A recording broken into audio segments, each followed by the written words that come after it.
Yeah, I know, I'm a little late to the party with this one. The recent Studio Trigger anime, Edgerunners, alongside the update encouraged me to go back and try the game again.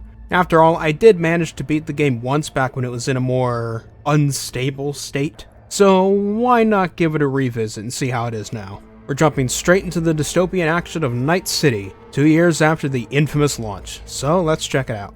This is Cyberpunk 2077. Great. We're done, I think. And that wasn't so bad, was it? Calibration's fine, but your soft could really use an update. Scanner, controllers, all a couple of generations back at least. There's better tech in the bargain bin at a kabuki flea market. I can help you with that, you know. Yes, sure. The most important thing is that it works now. So where's this power station? You will see in a moment. I know a spot. We'll have a decent view from there. I just want to be sure the area is clear. Sabotage a Corpo power station. Jump a Corpo transport. Kidnap a Corpo suit. Is this a plug for the word corpo, or do you have a point? Know what? You're starting to remind me of me. 50 years back. Minus the charisma. An impressive cock. The presentation and overall style of the game can be easily summarized using the game's name, Cyberpunk. It revels in the tropes of the cyberpunk genre, the genre that this game itself helped pioneer through the original tabletop game from 1988.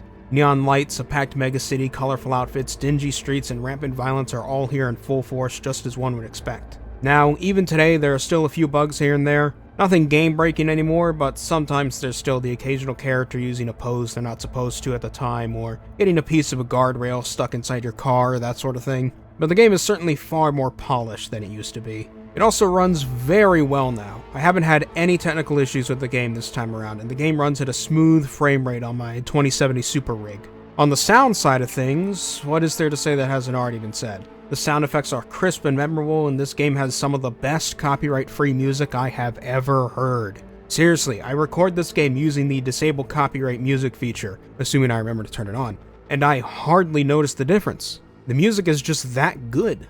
So that's all got thumbs up from me, save for the mild haha funny Bethesda tier glitch. You don't actually know how it'll end. Oh, I do.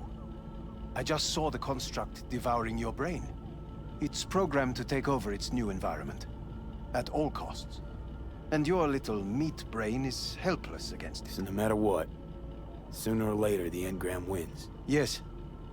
And from what I've heard about Silverhand, that seems to be exactly his style. Huh. I see my reputation's grown into Arasaka legend. What exactly is going on in my head? You tell me, what's it like to have two personalities? Because it's not like you're hearing voices. You're both yourself and Silverhand simultaneously. I can see him and talk to him. You're not talking, but yes, I understand what you mean. Have you noticed the construct's influence on your decision-making? Sheesh, give it a rest. As far as the story is concerned, however, I have a few issues. Everyone knows the basic plot. You play as a mercenary named V, who works with this group of mercs and best friend Jackie Wells to steal an Arasaka biochip with Keanu Reeves' brain 3D printed onto it. Jackie dies, V puts in the chip, V dies, chip turns on and revives V while also beginning to overwrite his brain with Keanu's in the form of Johnny Silverhand. Now V and Johnny have to work together to figure out how to get the chip removed without killing V while also sticking it to Arasaka in the process. Got it? Good, because here's my issues. My main problem with the story is that it feels more at home in a movie or book than a video game. The primary problem the story has comes from the fact that V is supposedly dying. At certain points in the plot, the biochip will dig deeper and V will have a breakdown where he starts talking to Johnny more. This is supposed to remind you that V is dying and that every passing moment brings V closer to his mind being completely erased, but there's just one problem here. That sense of urgency isn't real. At all. It only happens during story moments and it disappears right after. You can choose to just not engage in the story at all and do every side activity in the game and you would completely forget that V is supposed to be dying during all of this, because there's no tangible effect for the player to feel that V is dying.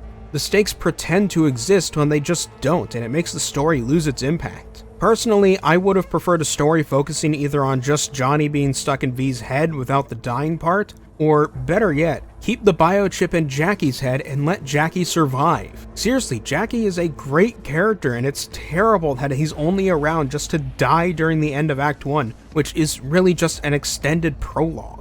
And the story angle of Jackie being the main character with the chip while V is there to help him could have opened up some interesting story opportunities to play with. That's something I always admired about the story of Oblivion. You're not the main character. You're not the hero of prophecy here to take down the great evil. That's Martin's job. You're a side character that's there to help someone else through their hero's journey. I think doing something like that could have been an interesting way to tell the story while maintaining the stakes.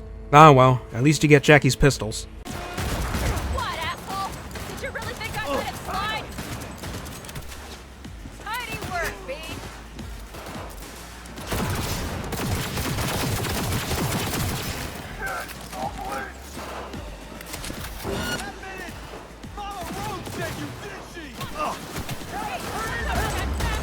Can't say I blame her! I'd want to rid myself of a bitch like you as fast as I could too!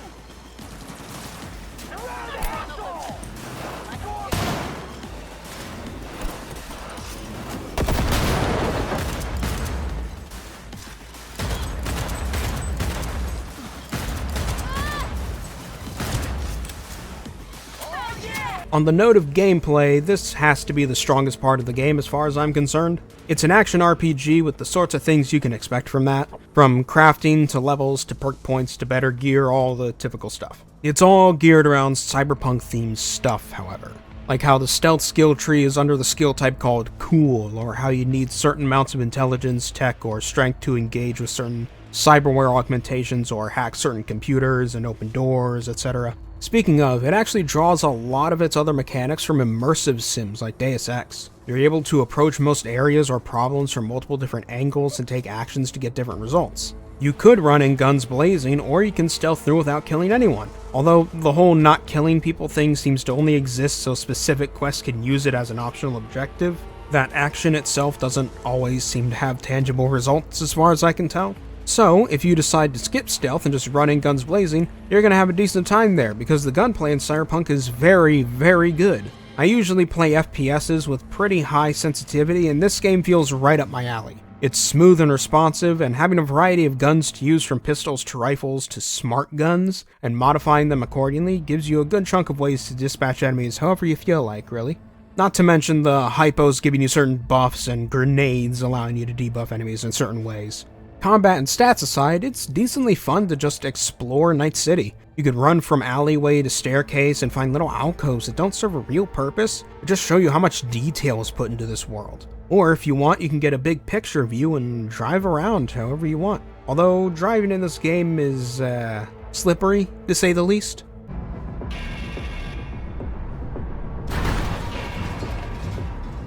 Find the controls. I'll connect the detonator. Quick, V.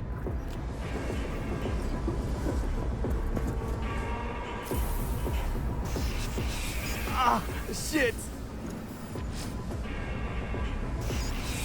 Come